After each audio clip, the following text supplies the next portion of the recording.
Hello everyone, this is Princess here, and in today's video we are going to talk about Rem's Intertwined Will. So this event is going to feature Rem's level 90 awakening and her LD. Cypher's LD will also be returning, and he's also getting level 90 awakening. So let's get started. So Rem's LD is called the Mithril Daggers, and this will grant Point Blank Siphon Sphere, or Siphon, I don't know how you pronounce it, but it raises Brave based on max Brave, and then she does a 4-hit AoE Brave split HP attack dealt 3 times. It has an 80% Brave potency per hit and a 150% stolen Brave overflow. This will also raise Rem's Brave based on HP damage dealt after each attack, except for the last one, and also raises Party Brave based on damage dealt after the last attack. In addition to that, this will grant her Absorb Magic for 5 turns, and it also grants a free skill use for the party, with some skills being excluded. And this will also trigger Siphon Sphere after Rem's turn, but this is only when Absorb Magic is active. So think of it like Porum's LD. As long as her LD buff is up, she's going to do the follow-up. So for Siphon Sphere, it's pretty much the same as Point Blank Siphon Sphere. So raises Brave based on max Brave, and then she will do a 4-hit AoE Brave split HP follow-up attack dealt twice. It has a 120% Brave potency and a 150% stolen Brave overflow, raises Brave based on HP damage after each attack, and also raises Party Brave based on damage dealt after the last attack.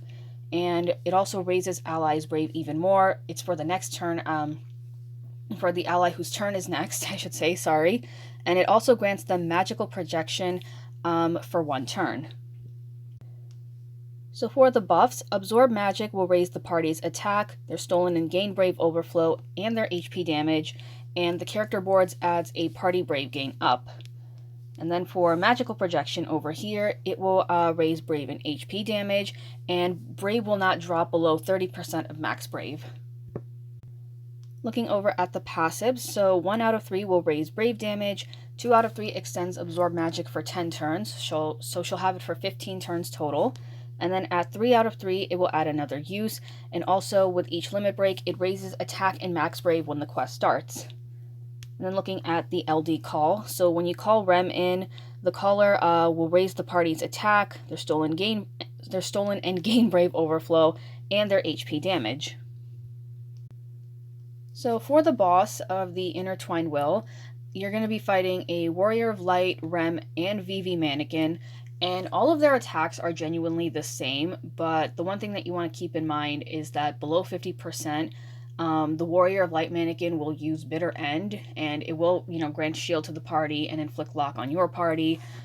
For Rem, she will use Siphon Delta, which is full HP damage, and with Vivi, he will use Double Fire, so make sure you have some kind of mitigation to counter the attack so that you don't take any damage. So the orb is going to appear above Rem, and right here, so the orb appears below 80%. You can't cancel it out, and it goes up by 10 when you're manipulating turn order. So of course they want you to use Rem's swap turns. Other characters who have this, so you can use Layla and just let them have a turn, and then she can use her counterattack order.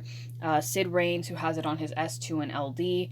Anya Knight and Ash also have it on their LD, and then Ignis, who has turn manipulation on his EX.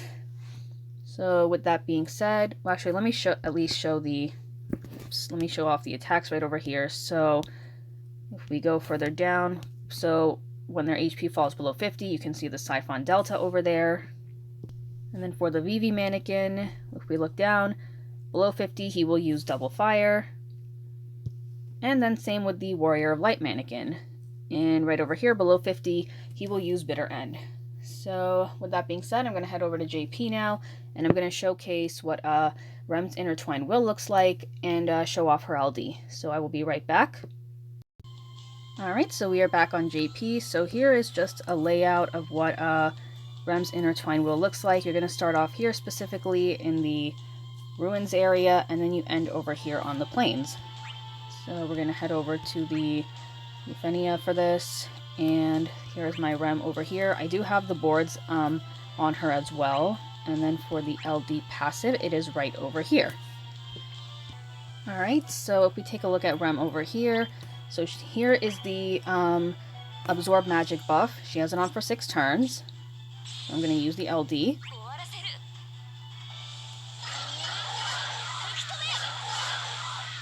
And now every time she attacks, right there was a Siphon Sphere.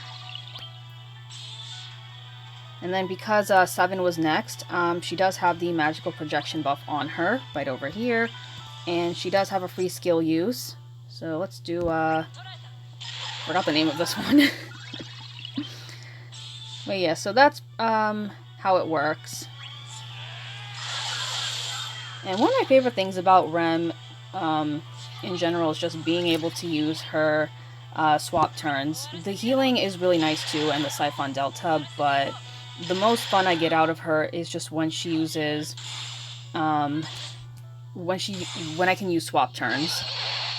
Also, 7 took massive damage right there. Lord, if you saw that, I'm sorry. But as you can see, she also has a free skill use. So, well, actually, another thing that you can do. So you do the C65, and then you can do Siphon Sphere again. I've seen players do that before, and it's pretty fun. So with that being said, that covers up everything for Rem's Intertwined Will and for her LD. Thank you guys very much for watching. Be sure to like and subscribe. Let me know if you will be pulling for Rem. I will be pulling for her as well. And I will see you all next time.